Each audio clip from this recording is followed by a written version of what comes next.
សុខស្ដីខ្ញុំសូមបញ្យល់អំពីរបៀបនៃការតបចោលសិលេបប្រដេញ6សិលេងនៅក្នុងឈុតមកជាមួយសិលេមកគូហើយជាមួយនឹងខ្សែ2ដុំខ្សែពណ៌ខៀវនិងខ្សែពណ៌ក្រហមសម្រាប់សិលេនេះយើងយកខ្សែពណ៌លឿងនេះដោតបញ្ចូលគ្នាតមកខាងផ្នែកខ្សែក្រហមនេះខ្សែក្រហមដោតបញ្ចូលគ្នាដែរ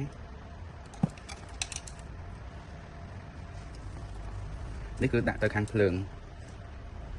នេះខាងភ្លើង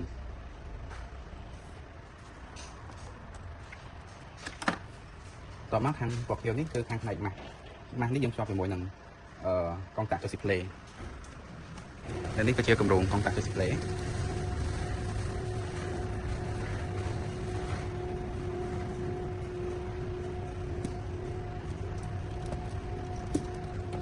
នេះគឺផ្នែកម៉ាស់